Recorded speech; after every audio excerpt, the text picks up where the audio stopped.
함께 나눌 하나님의 말씀은 출애굽기 19장 1절에서 6절까지 말씀입니다. 출애굽기 19장 1절에서 6절 말씀 우리 같이 함께 읽겠습니다. 이스라엘 자손이 애굽 땅을 떠난 지 3개월이 되던 날 그들이 시내 광야에 이르니라.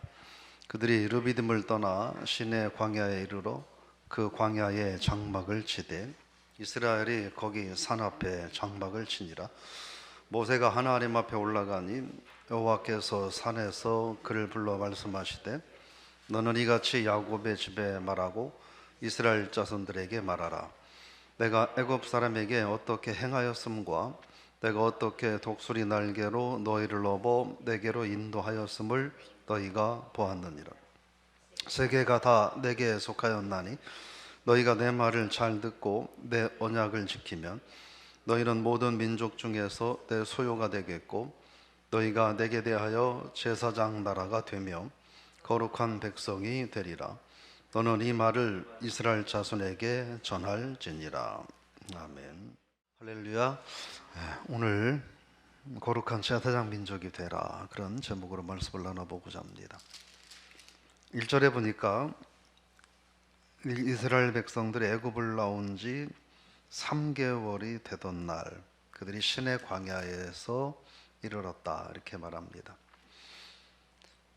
성수순례 때 우리가 여기를 가보지 못해서 아쉬움은 있는데, 이 시내 광야는 광활한 평지로서 아마 200만 명 정도가 움직여야 되니까 그 사람들이 모이려면 얼마나 큰 공간이 있어야 되나 이해가 되실 거예요. 그런 이스라엘 백성들이 장막을 치고 머물기에 충분한 곳이었다 하는 거죠. 2절에 보면 그들이 르비딤을 떠나 시내 광야에서 장막을 쳤다. 이제 거할 생활할 공간을 거기에서 마련했다 하는 이야기죠. 르비딤은 어디입니까? 뒤로 가서 17장으로 가서 보면 물이 없어가지고 고생하는데 하나님이 물을 허락하셔서 그래서 아말렉과 이 물을 놓고 일대 전쟁을 치렀던 곳이 르비딤이라고 하는 것이죠. 그러니까 시내산 앞에 장막을 쳤다 하는 건 이 시내산을 나중에 기회가 되면 가보게 되겠지만 바위산이에요. 시내산 올라갈 때는 새벽에 올라가요. 이렇게 미리 가서 잠을 자고 새벽에 걸어가지고 이렇게 올라가는데, 올라가면 그 산이 아주 바위산이에요. 그래서 저는 제가 시내산 올라갔을 때 모세가 시내산 올라가서 하나님 앞에서 금식을 했잖아요. 40일. 그래서 혼자 우스갯소리로 올라가 보니까 모세가 왜 금식을 했는지 알겠더라고. 그냥 웃자고 하는 얘기예요. 바위밖에 없어가지고 먹을 만한 게 없어요, 산에. 그러니까 음식을 싸갖고 가지 않는 한 금식을 해야 되겠더라고요. 시내산이, 근데 아침에 해가 떠오를 때 이 모습 이런 걸 보면 정말 장엄해요. 올라가서 봐도 그런데 올라가지 않고 평지에서 시내산을 바라보는 것은 이 장엄하기에 그지없는 이런 장소인 거죠. 그러니까 시내산 앞에 장막을 치고 시내산을 바라보므로 그 산의 장엄함을 통해서 하나님의 위엄을 느끼기에도 충분했지 않았을까, 그렇게 생각을 해봐요. 3절 말씀 읽어볼까요? 모세가 하나님 앞에 올라가니 여호와께서 산에서 그를 불러 말씀하시되 너는 이같이 야곱의 집에 말하고 이스라엘 자손들에게 말하라. 그런데 여러분, 우리가 그 앞에 출애굽기 3장으로 넘어가서 12절에 보면 하나님이 모세에게 뭐라고 말씀하셨냐면 내가 반드시 너와 함께 있으리라. 네가 백성들을 애굽에서 인도하여 낸 후에 너희가 이 산에서 나한테 예배를 드리게 될 거다. 그것이 내가 너를 보냈다고 하는 증거다. 이렇게 얘기했어요. 그러니까 모세는 이 시내산에 도착하면 가장 먼저 해야 될 게 하나님 앞에 예배 드리는 거다라는 걸 이미 출애굽을 하기 전부터 알고 있었던 거예요. 그래서 어렵게 백성들을 출애굽해서 2달 동안 힘들게 시내 광야까지 이르러서 제일 먼저 한 게 뭐냐면 시내산에 올라가서 하나님 앞에 예배를 드린 것이다 하는 겁니다. 우리는 어차피 하나님 앞에 예배 드려야 되는, 또 하나님이 그 목적으로 우리를 건져낸 하나님의 거룩한 백성이다 하는 걸 이 모세는 알고 있었던 거죠. 근데 오늘 성경에 보니까 야곱의 집에 말하라 이렇게 말합니다. 왜 이스라엘 백성들을 야곱의 집이라고 말할까? 여러 가지 해석이 가능할 수 있겠지만, 야곱이 그 에서와의 갈등으로 인해서 도망을 가잖아요. 빈손으로, 빈털터리로. 나중에 야곱이 하는 얘기 들어보면 그냥 지팡이 하나만 어떻게 부랴부랴 챙겨갖고 도망갔다. 근데 20년이 지난 후에 다시 돌아오면서 엄청난 부자가 돼서 돌아왔다, 이렇게 성경에 나와 있잖아요. 하나님은 지금 그 얘기를 하는 거예요. 야곱이 빈손으로 라반에게 가서 20년 동안 엄청난 부자가 돼서 다시 돌아왔던 것처럼 너희들도 그렇게 될 것이다. 지금 애굽을 나와서 광야에서 있지만, 그러나 앞으로 너희들은 번성하는, 축복받는 민족이 될 것이다. 그런 의미에서 너희를 내가 야곱의 집이라 부른다, 이렇게 말씀을 하는 것입니다. 여러분, 하나님께서 오늘 새벽에 저와 여러분들을 향하여 우리를 야곱의 집이라고 불러주시는 그런 은혜가 하루 동안 가득할 수 있기를 주의 이름으로 축복합니다. 내가 너를 책임져 주겠다, 축복하겠다 하는 말씀입니다. 이 말을 하니까 못 믿어 할까봐 4절에서 말씀하시는 거예요. 4절 읽어봅니다. 내가 애굽 사람에게 어떻게 행하였음과 내가 어떻게 독수리 날개로 너희를 업어 내게로 인도하였음을 너희가 보았느니라. 이거는 애굽을 나올 때 있었던 수많은 일들, 그 온갖 10가지의 재앙을 일으켰던 그러한 일들, 그 모든 것들, 그리고 너희들이 요 시내 광야에 도착하기까지 홍해를 건너고 또 목말라 할 때 하나님께서 물을 허락하시고, 이런 모든 일들을 너희들이 다 알지 않냐, 그걸 기억하라 하는 겁니다. 그거를 기억하라는 거예요. 너희를 구원하기 위해서 내가 행한 그 모든 일들을 기억하라, 그 말씀을 하는 거예요. 여러분, 우리가 신앙생활하면서 때로는 오늘 좀 답답하고 내일 불안함이 있다 하더라도 사실은 어제까지 우리를 인도하신 하나님의 은혜를 되돌아보면, 순간순간 시간 우리를 인도하신 하나님의 그 손길을 되돌아보면, 오늘 우리가 좀 불편하고 내일 염려되는 일이 있다 할지라도 그 하나님을 의지하고 살 수 있지 않을까 하는 것입니다. 그래서 뭐라고 말하냐면, 하나님께서는 독수리 날개로 너희를 업어 내게로 인도했다. 가끔 나오는 표현인데, 독수리 날개라는 건 하나님의 능력이 강력하고 위대하다는 거예요. 그거를 하나님께서 표현하시는 거예요. 너희가 보았느니라. 하나님의 독수리 날개로 업어 내게로 인도하는 걸 너희가 보았느니라. 보았느니라라고 하는 말의 의미는 그냥 눈으로 봤다, 이런 의미가 아닌 거예요. 눈으로 본 것만이 아니라 직접 체험했다는 거예요. 눈으로 보기만 하는 거하고 내가 직접 그 자리에서 체험하는 거하고는 다른 거잖아요. 멀리서 이스라엘 백성들이 홍해를 건너는 것을 이렇게 보는 거하고, 내가 직접 홍해 바다 속에 마른 땅이 있고 물이 벽이 돼서 흐르지 않는 모습을 그 앞에서 보는 거하고는 다른 거잖아요. 하나님은 지금 그 말씀을 하는 거예요. 내가 너희를 강력하게 이끌고 역사하고 건져내고 여기까지 인도한 걸 너희들이 눈으로 봤고 그 현장에서 체험하지 않았느냐 라는 말씀을 하는 거예요. 이 말씀을 하시는 이유는 앞으로 하나님께서 이스라엘 백성들에게 말씀을 주고자 하시는데, 그 말씀을 이스라엘 백성들이 의심하지 않고 감사하는 마음으로, 또 자발적인 마음으로 순종하기를 원하시기 때문에 이런 말씀을 하신다 하는 겁니다. 그래서 5절입니다. 읽어볼까요?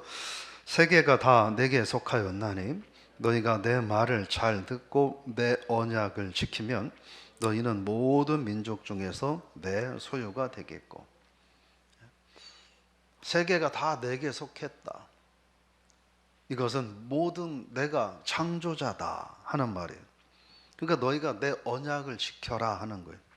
그래서 우리가 여러 번 말씀을 드렸잖아요. 이스라엘 백성은 하나님과 언약 공동체예요.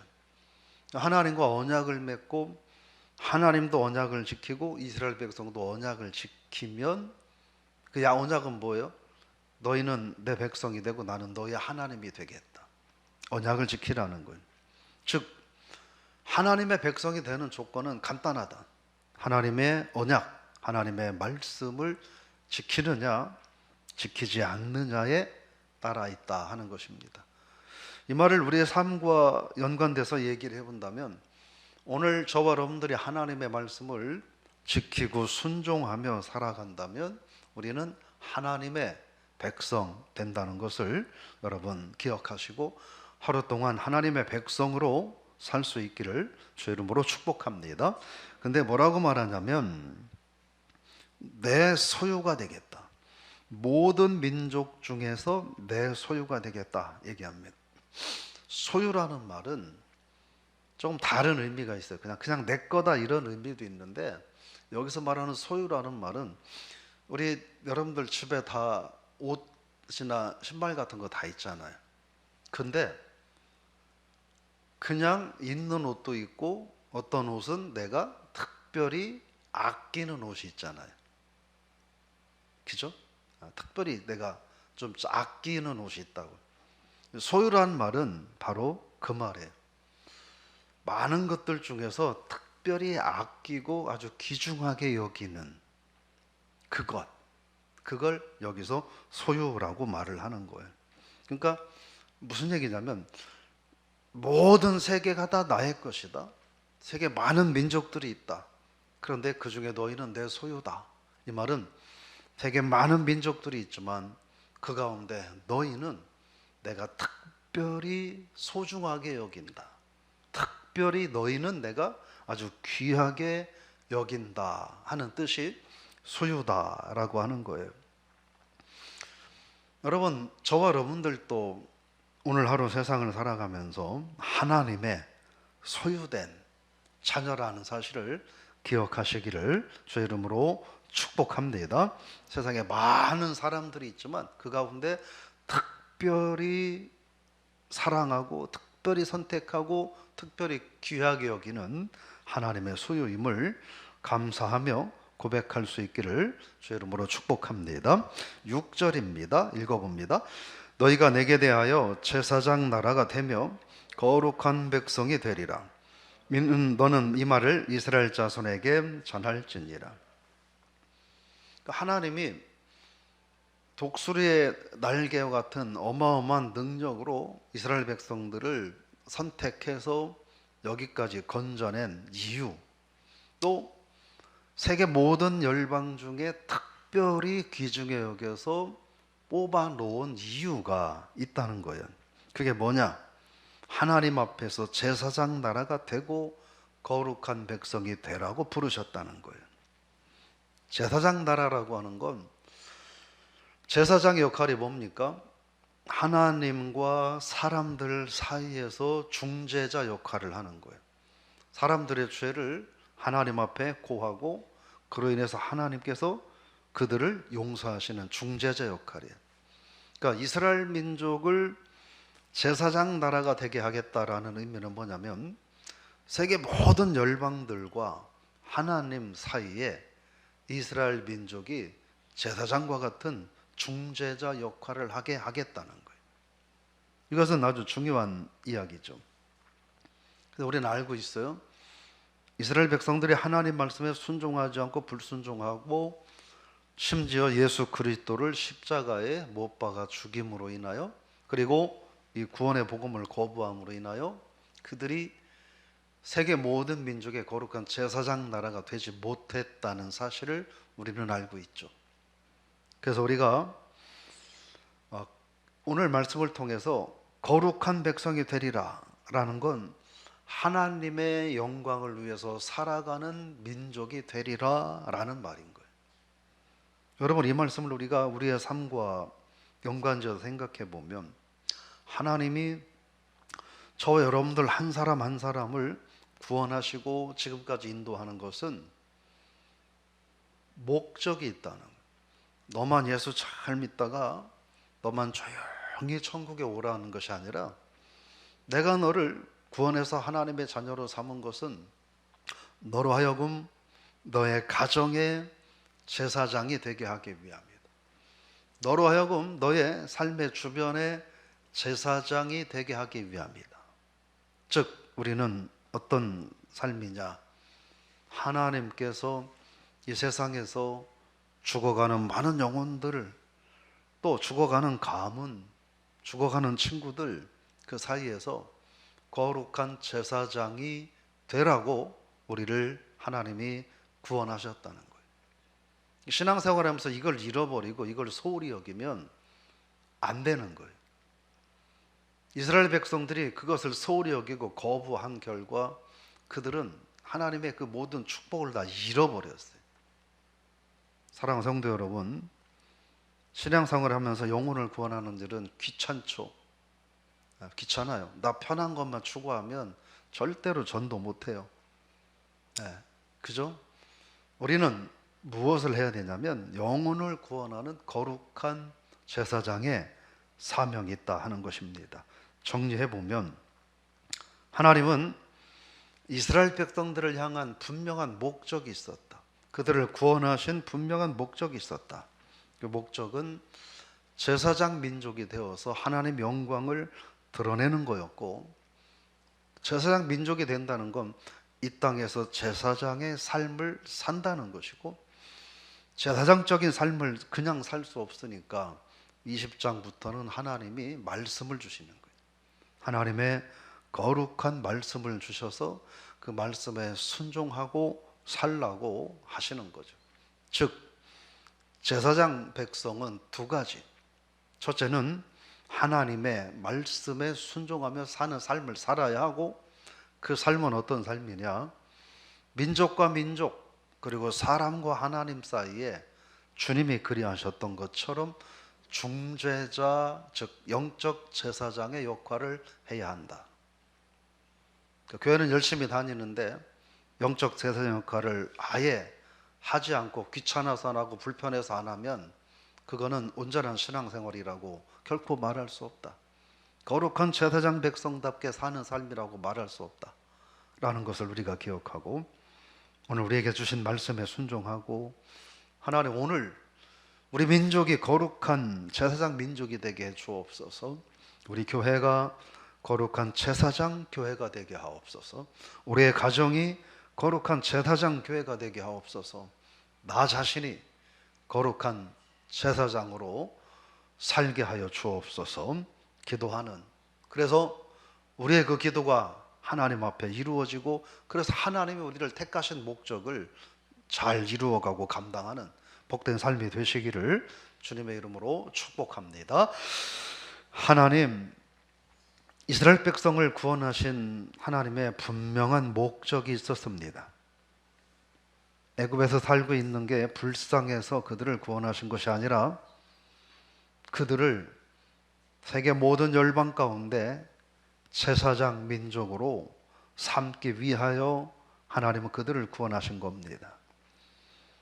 오늘 하나님께서 우리를 구원하신 것도 우리를 그저 천국 가게 하기 위해서가 아니라, 이 세상에서 하나님 알지 못하는 수많은 영혼들과 하나님과의 관계에서 영적 거룩한 제사장의 역할을 감당하라고, 하나님을 온전히 알 수 있도록 중재 역할을 감당하라고 우리를 구원하셨음을 저희들이 알게 하여 주옵소서. 그럼에도 우리는 제사장의 사명을 감당하는 것이 불편합니다. 귀찮습니다. 번거롭습니다. 시간을 써야 됩니다. 내 자존심을 내려놔야 됩니다. 그러니까 하기 싫어서 안 합니다. 그 대신 나름대로 열심히, 때로는 하나님 앞에 미안하니까 예배 열심히 드리고 교회 나와서 뭔가를 열심히 합니다. 그러나 우리에게 정말 주어진 것은 제사장의 거룩한 직분, 죽어가는 영혼을 하나님 앞에 인도하고 하나님 앞에 죄사함 받게 하는 그 사명을 감당하라고 우리를 세우심을 잊지 않게 하여 주옵소서. 우리 교회가 거룩한 제사장 교회가 되게 하여 주옵소서. 우리 성도들의 가정이 거룩한 제사장 가정이 되게 하여 주옵소서. 우리들 개인이 거룩한 영적 제사장의 사명을 소홀히 하지 않는 복된 삶을 살게 하여 주옵소서. 예수님의 이름으로 기도드리옵나이다. 아멘.